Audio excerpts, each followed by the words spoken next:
Salve, salve, galera do InfectoCast. Aqui quem fala é o Jordan. Aqui quem fala é o William. E aqui é o Klinger. Hoje a gente vai falar um pouco aí sobre pneumonia grave, né? A gente já tem episódio gravado sobre pneumonia adquirida na comunidade. E hoje vai ser sobre pneumonia também adquirida na comunidade, só que grave, né? Que a gente vai utilizar aí como base um guideline europeu que foi publicado no ano passado. Já lanço aí a ressalva, né? De que o critério de inclusão para esse guideline foi a internação do paciente na UTI. Só que nessas avaliações, nos estudos que foram utilizados, tinham muitos critérios diferentes para indicar a UTI. Então tem uma certa heterogeneidade nas recomendações, então a gente tem que tomar um pouco de cautela em relação a isso. A gente vai falar aqui um pouco sobre ele.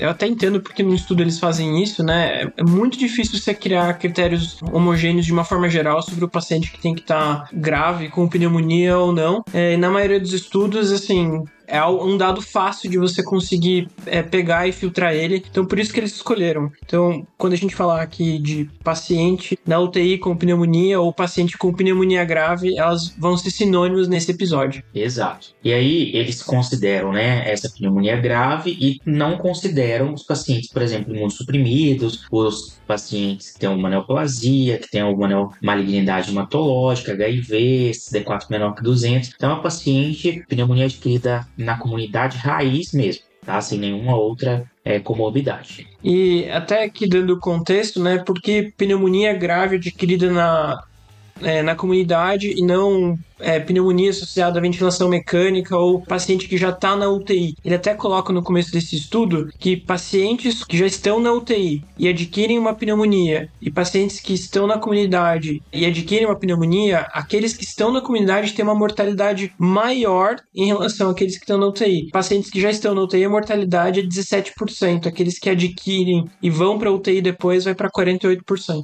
Isso é muito interessante, né? A gente sempre chama atenção disso, que não é porque a gente tem uma infecção por uma bactéria resistente que você necessariamente vai ter uma infecção mais grave. Inclusive, é muito comum os bichos mais virulentos ali, assim, que causam mais dano tecidual, inflamação, a gente costuma ver na própria comunidade, né? Um streptococo, que é sensível à penicilina, faz um estrago tremendo. Um Staphylococcus aureus com um MRSA adquirido na comunidade costuma ser muito mais virulento que um MRSA adquirido no hospital. Tem alguns fatores de virulência que causam pneumonia necrotizante, abscesso pulmonar, e isso é muito raro da gente ver, por exemplo, numa pneumonia associada à ventilação mecânica. A gente não vai ver numa PAV um abscesso pulmonar, uma pneumonia necrotizante. E isso a gente está falando de MRSA, muitas vezes, do hospital. Então muda um pouco e não confundam virulência com resistência. Exato. E aí, não é raro a gente pegar um paciente, porque o paciente chegou muito grave, o médico quer prescrever um antibiótico de largo espectro. Conta disso, né? Então, uma meropenem, uma vancomicina para uma infecção adquirida na comunidade.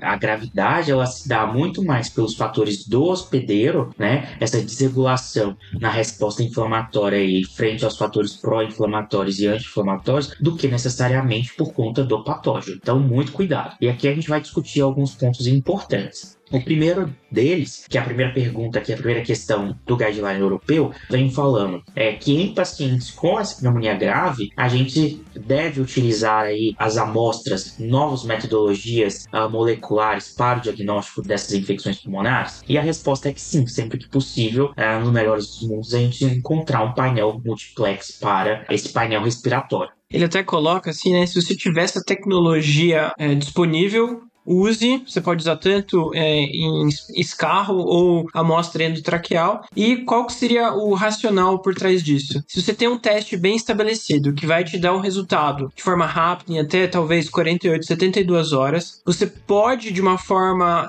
bem específica, acrescentar uma cobertura ou mudar a estratégia do seu antibiótico para talvez uma bactéria que não esteja sendo coberta no seu esquema inicial. Ele até dá o exemplo de, por exemplo, Pseudomonas e Acinetobacter, que geralmente quando a gente faz um esqueminha clássico, por exemplo, ceftriaxona mais claritromicina, que é protocolo em muitos hospitais, ambas essas bactérias podem não estar cobertas. Então, um dos benefícios de um rastreio inicial seria você talvez achar uma bactéria diferente ali que teu esquema não está pegando. Exatamente. Existem os painéis atuais, né? Muitos deles já te dá até o gene de resistência. Então, talvez você tá aí diante de um Staphylococcus MRSA e você vai fazer esse esquema daí de ceftriaxona e claritromicina ou azitromicina, e esse paciente não está sendo tratado. Ceftriaxona é péssimo para tratamento de Staphylococcus, né?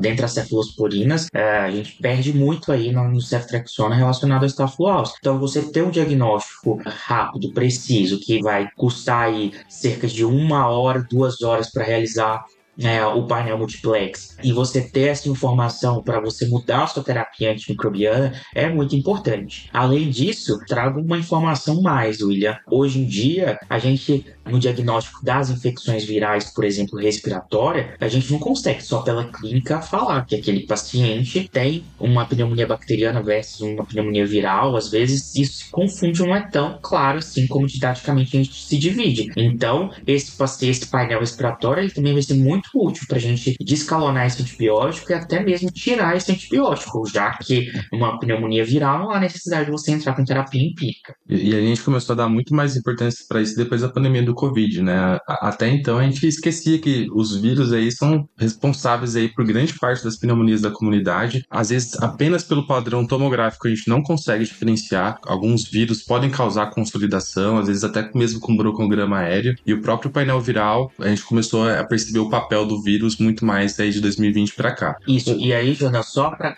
um dado importante, que só em São Paulo, antes da pandemia, morriam 2.500 pessoas por ano por conta de infecção por pneumonia viral, por outros vírus, né? Então, influenza, metapneumo, bocavírus. As imunossuprimidos sofrem muito com vírus sincicial respiratório, às vezes adenovírus. Exato. Então, mas isso era muito negligenciado, né? Quando a gente vai estudar pneumonia, o que a gente fala é só mesmo pneumonia bacteriana, e não, a gente não tem esse cuidado com a pneumonia viral, e hoje a gente sabe o tanto que é prevalente, né? É a principal causa, a principal etiologia das pneumonias adquiridas na comunidade.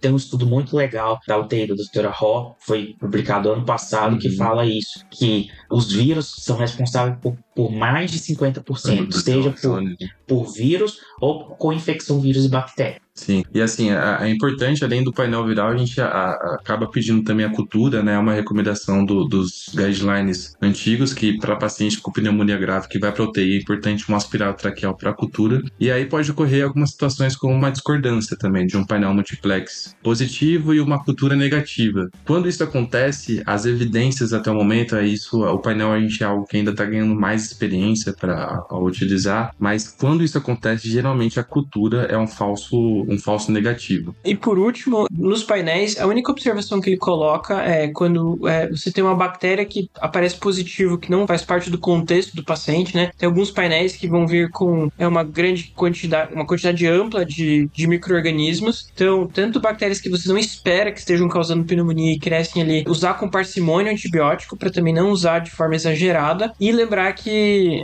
não é um diagnóstico definitivo de todos os germes que existem. Alguns painéis podem ter alguns germes que poderiam estar causando infecção e não estão inclusos no painel. Então, são as últimas observações que a gente fala. E acho que agora a gente vai para a pergunta número 2. Pacientes com hipoxemia. Uso de métodos de ventilação não invasiva, como, por exemplo, catéter de alto fluxo, tem benefício para você tentar evitar que o paciente seja entubado, ou seja, diminui a mortalidade você usar esses métodos de ventilação não invasiva? Vale a pena? Acho que a primeira coisa, assim, que chama a nossa atenção é que a gente não está falando de Covid aqui. O estudo deixou bem claro lá no começo que eles não incluíram essa população. E por que isso é importante? Principalmente para quem passou na pandemia, viu que esses métodos de ventilação, né, assim, algo que ficou muito bem definido. Assim, várias vezes a gente tinha um paciente que iria evoluir para uma eventual ventilação mecânica, uma necessidade de intubação. Às vezes a gente usava uma terapia com catéter nasal de alto fluxo, e isso postergava ao tempo de a gente conseguir controlar a resposta inflamatória do paciente. Isso ficou bem documentado na pandemia. Aqui ele fala do contexto de pneumonia bacteriana e outros vírus. E a resposta eles sugerem que se você tem tem catéter de alto fluxo e o paciente não está necessitando de ventilação mecânica de forma eminente, ou seja, é um paciente que você acha que conseguiria aguentar um pouco mais, fazer uma tentativa, um trial com esses métodos não invasivos vale a pena. É algo que talvez assim, carece de mais estudos, mais evidências, mas algo a se considerar se você tiver no seu serviço. Tudo que a gente tá falando aqui, na verdade, precisa de mais estudo, né? Quando você vai ver o grau de recomendação, é tudo muito baixo. A maioria das recomendações não é baseado muito em ensaios clínicos randomizados, não houve um estudo que comparou, que demonstrou um benefício maior. Exato. E é assim, pra gente mudar a nossa prática, né?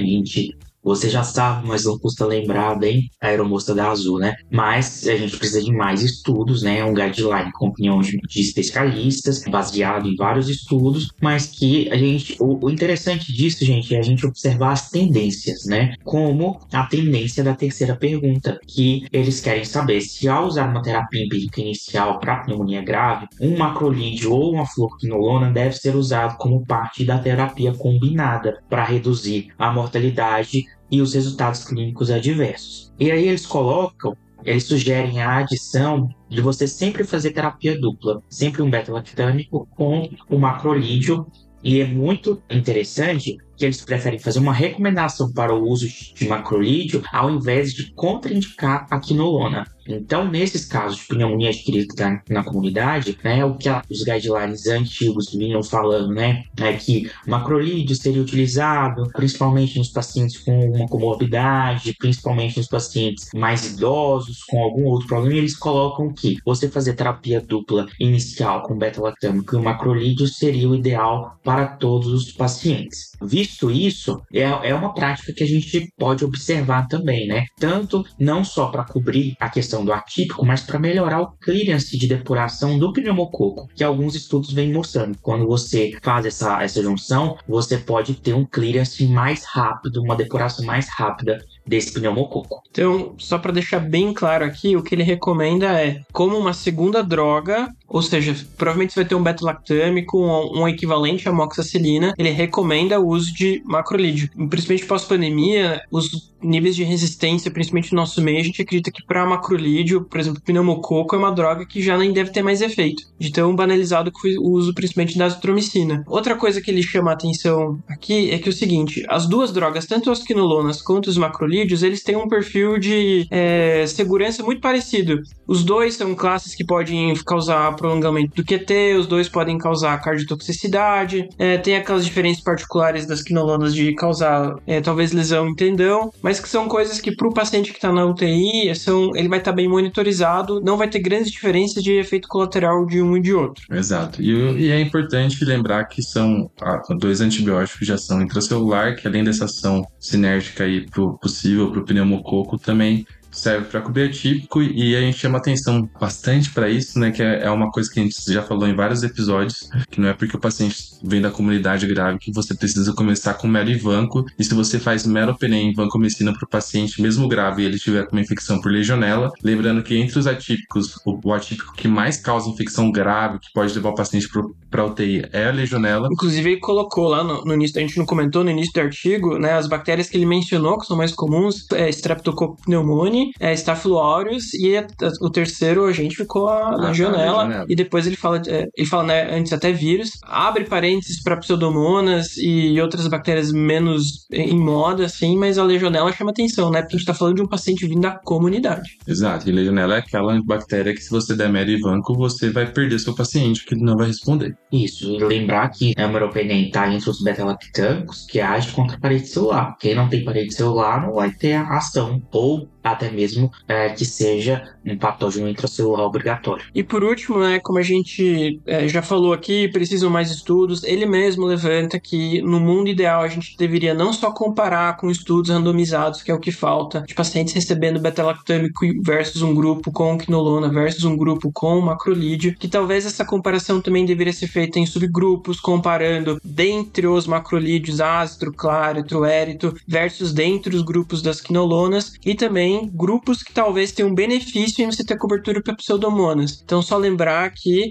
quinolona você pode ter um eventual eventual cobertura para pseudomonas que com os macrolídeos você não vai ter. De novo, mais estudos precisam, mas ele deixa aqui a recomendação que talvez macrolídeo nesse momento tenha mais evidência. Certo, William. E a quarta pergunta, ele vem introduzindo aí sobre a procalcitonina, né? Se a gente deve utilizar ou não a procalcitonina nesse caso de pneumonia adquirida na comunidade grave. E o que eles colocam o que está bem consolidado para a procalcitonina, né? Que ela deve ser utilizada aí como um marcador, um biomarcador para reduzir a duração do tratamento de antibiótico também nesses pacientes. Ele até fala de uma revisão da Cochrane que deixa bem descrito que usar procalcitonina é uma forma segura de diminuir o número de dias de uso de terapia com antibiótico. Que, de uma forma geral, a gente tem muito benefício, tanto tempo de internação, quanto efeito colateral, e lembrar que, por exemplo, o Clostridium, que quanto mais tempo de antibiótico você usa, maior o seu risco.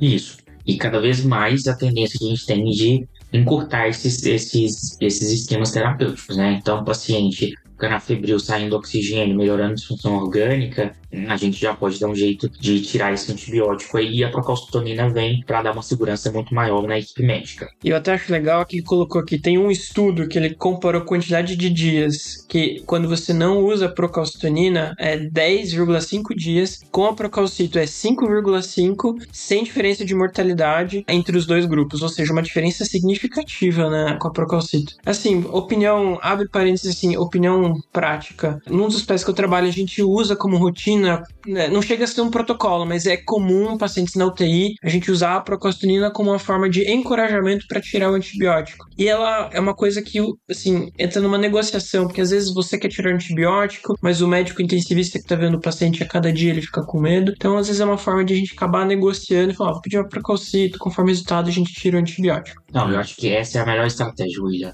Na hora que tá com dúvida lá, vamos pedir uma procalcitonina. E aí o intensivista já fica todo animado com a procalcitonina, com a possibilidade, vindo negativa. Então é uma forma da gente conseguir ganhar, né, desse paciente. E cada dia importa, né? Um dia que você consegue reduzir o antibiótico desse paciente vai ser ótimo. E lembrar assim que a procalcitonina ela é mais específica que o PCR, né, em relação ao aumento de risco de infecção bacteriana, mas não é 100% específica, que nem a gente no começo achava. Não, a procalcitonina chegou o salvador da pátria aí, veio baixo, pode tirar antibiótico, veio alta, é infecção bacteriana, tem várias outras coisas que podem aumentar o nível de procalcitonina, inclusive tem alguns estudos que indicam um corte um pouquinho maior para pacientes renais crônicos, dialíticos, pode aumentar em pacientes grandes queimados, paciente com choque cardiogênico, pode aumentar a procalcito. Então, o fato da procalcito alta também não significa que o paciente tem infecção bacteriana, mas ela negativa também não exclui 100%, mas é um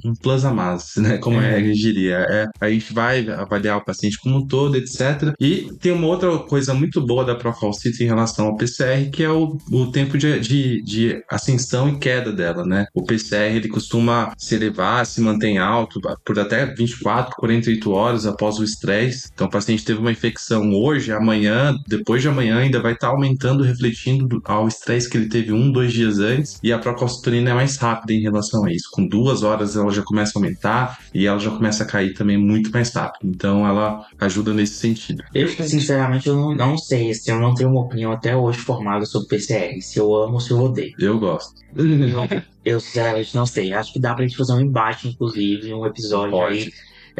PCR. Dependendo. Fãs versus haters. Assim, só pra vocês terem noção, nesse guideline, eles decidem nem discutir de tão complicado e tão complexo que é o assunto. Mas eu não gostaria de dividir. Mas tem UTIs que é proibido pedir PCR. É proibido pedir PCR. Assim, o PCR diário, assim, não faz muito sentido, justamente por isso mesmo que eu falei, de demorar 2 dias para baixar ou subir. Então, se pediu hoje tá alto, amanhã você não vai mudar muita coisa. Só que eu acho que o PCR ajuda muito, principalmente em alguns pacientes que a gente tem pouca informação, assim. Então o paciente está entubado, tá sem nada, você não consegue colher história nenhuma. Muitas vezes o paciente tá em prisma lá fazendo diálise contínua, o paciente não vai fazer febre, que é mais comum, às vezes ele até tem hipotermia, tá com uma nora e você vê aquele PCR aumentando, paciente imunossuprimido também. Lógico que tem algumas medicações que podem até reduzir o nível do PCR, um clássico é o tocilizumab, né, que é o anti-L6, que vai cair o PCR por conta, daí ele não faz faz sentido você utilizar,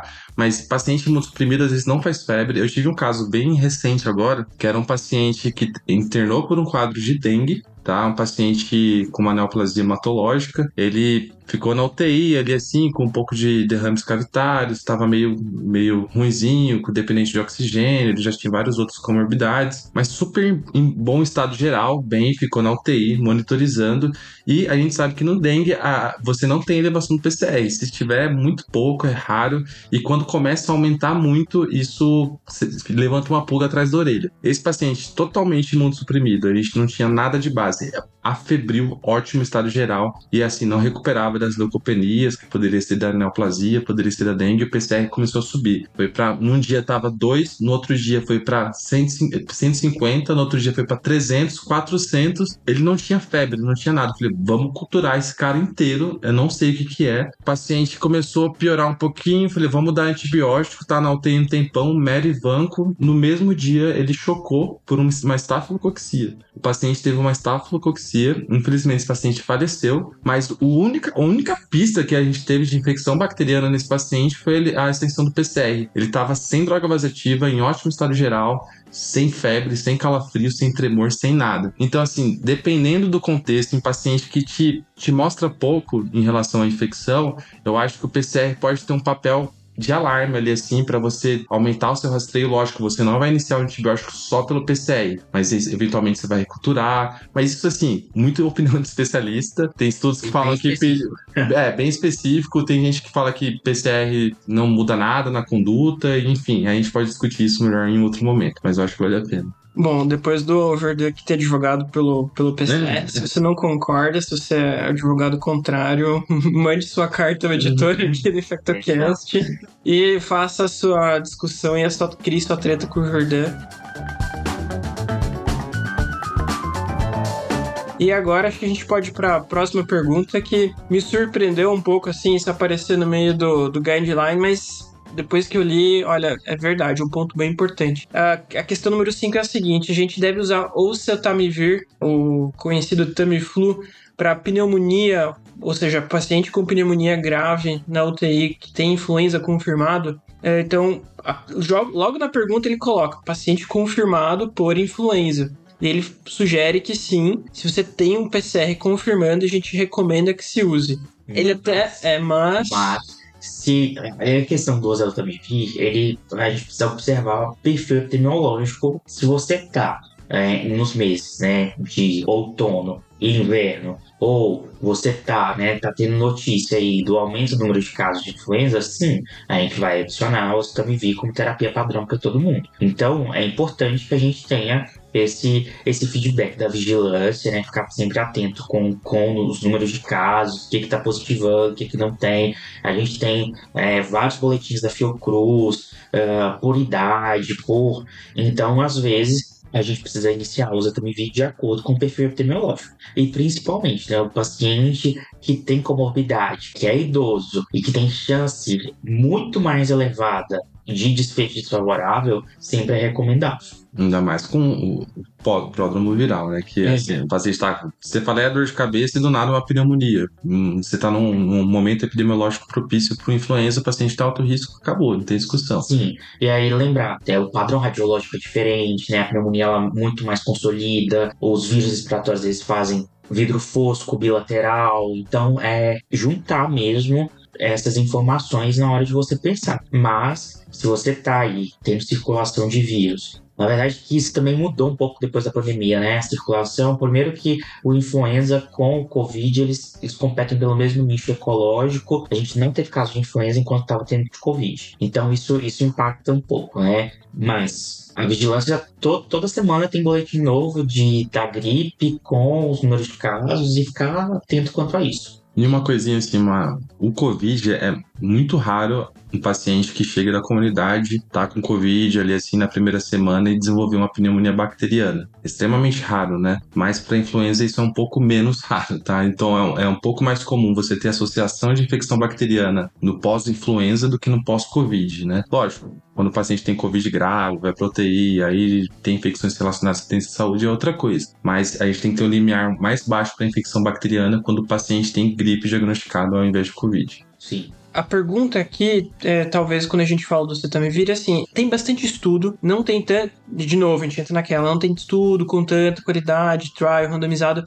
Existe 2 pontos relevantes no Zetamivir para ele trazer essa questão. Um deles é o seguinte, talvez para um paciente grave na UTI, será que a janela para uso do Zetamivir ainda estaria dentro? Então, de uma forma geral, ele ainda sugere que se você desconfia do diagnóstico antes e se veio positivo, ainda recomenda seu uso, mas ele levanta alguns pontos importantes. Primeiro, o custo. Talvez você esteja num lugar onde esse custo de tratamento seja muito caro e talvez você esteja tirando esse remédio de um outro paciente que talvez tenha mais benefício. Então, levar isso em conta, né? Uma vez que quanto mais precoce o uso do medicamento, melhor. E também, né, entra de volta naquilo que a gente já falou sobre a questão de estudo de uma forma geral. Mas eu acho que alguns estudos, eles nunca vão existir. Que influencia rápido, né? A evolução é muito rápida. Mas mesmo assim, William, como que você vai peitar se não entrar com o Zetamivir pro paciente que tá no 5º dia de sintoma, porque o melhor dele é nos primeiros 48? Acho que ninguém faz isso, né? Mesmo a gente sabendo que o melhor dos mundos é você fazer mais precoce, é a mesma coisa que o zoster, né? Mesmo que você pegue um zoster mais complicado, a gente acaba entrando com antiviral independente. Então, acho que alguns estudos, eles nunca vão acontecer na realidade. E vai acabar sendo pela via das dúvidas.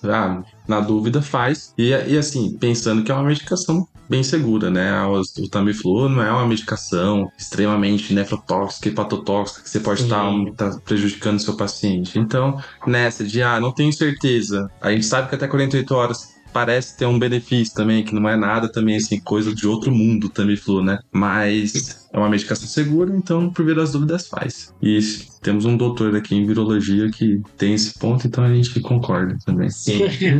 Boa. Bom, e a outra pergunta que ele discute é em relação à adição de esteroides à antibiótico terapia em populações específicas, se leva a melhores resultados em comparação com quando a terapia com esteroides não é usada. Então, ele está falando do corticoide, né, que também é uma outra discussão. Esse guideline europeu traz que sugere o uso do corticoide se houver presença de choque. É aquele paciente na UTI que tá grave e não tá dando certo, que você chega lá e pergunta pro intensivista, nossa, ele tá grave, ele já coloquei corticoide.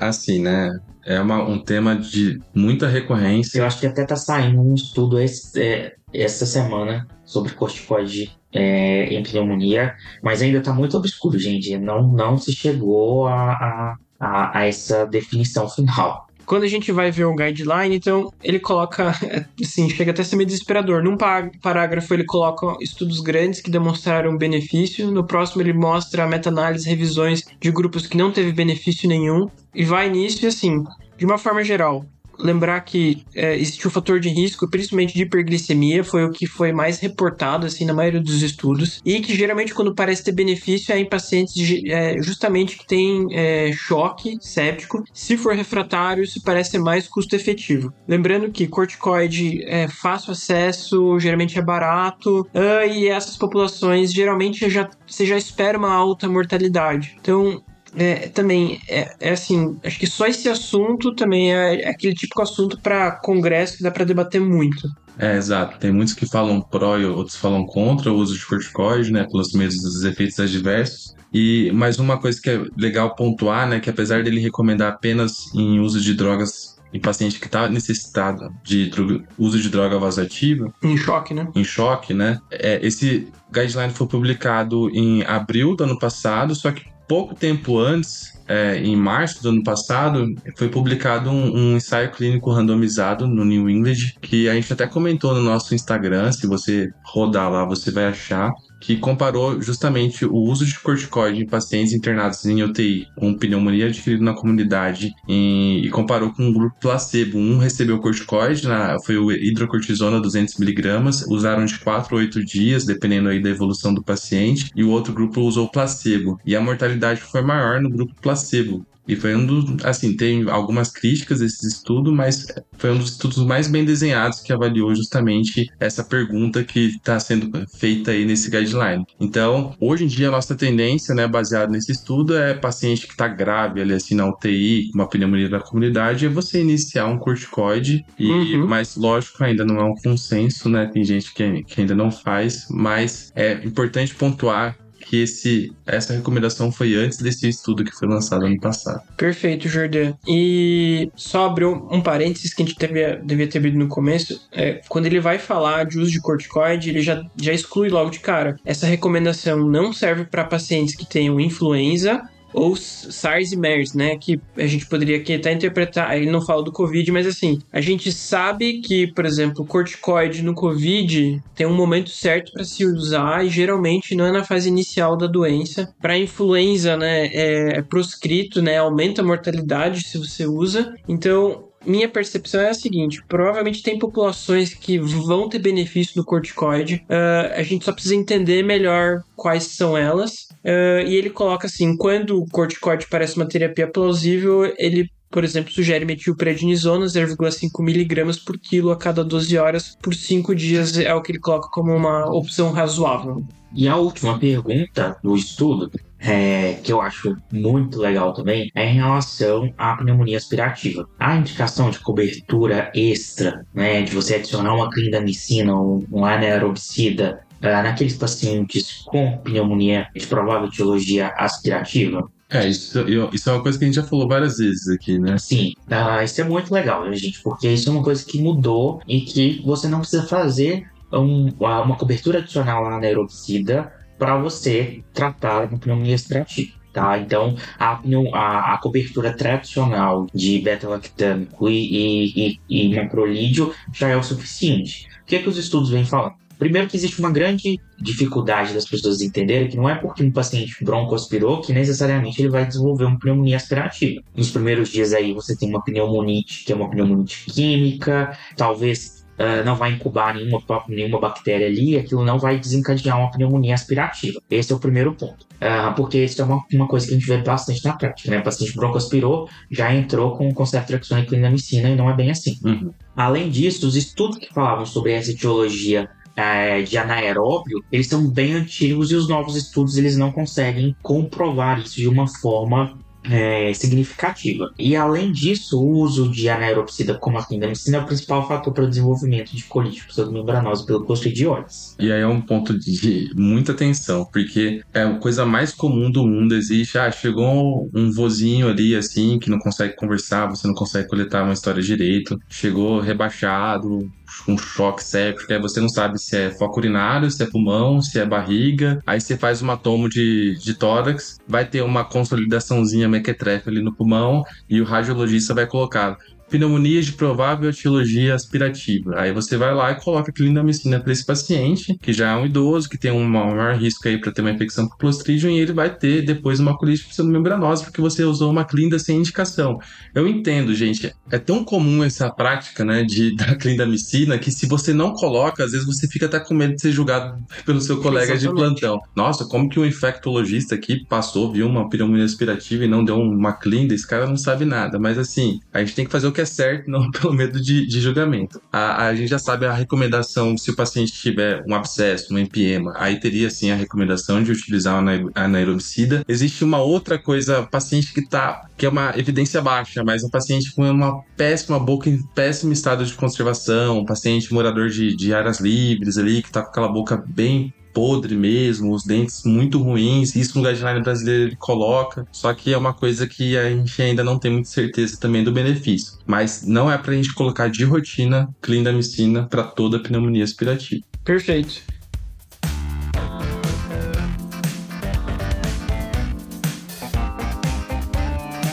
Então, pessoal, acho que é isso, né? Depois dessa pneumonia aspirativa aí, a gente vai dormir, né? Exatamente. Então, conspira.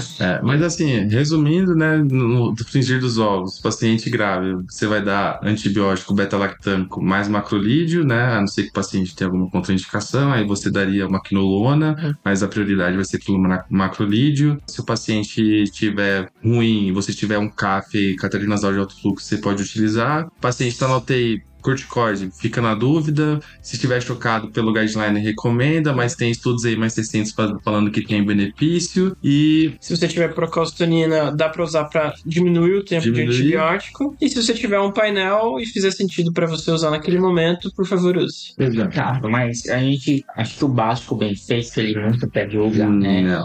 Então, acho que é essa tendência aí que a gente tem de usar terapia dupla, né? Que muda um pouco relacionado, que antes era mais comorbidade, cardiopata, nefropata, e agora todo mundo, né? PAC grave para todo mundo, e o do aneuropsida aí, né? Pneumonia broncoaspirativa, não acrescentar criminalização. É isso aí, pessoal. Valeu. Falou.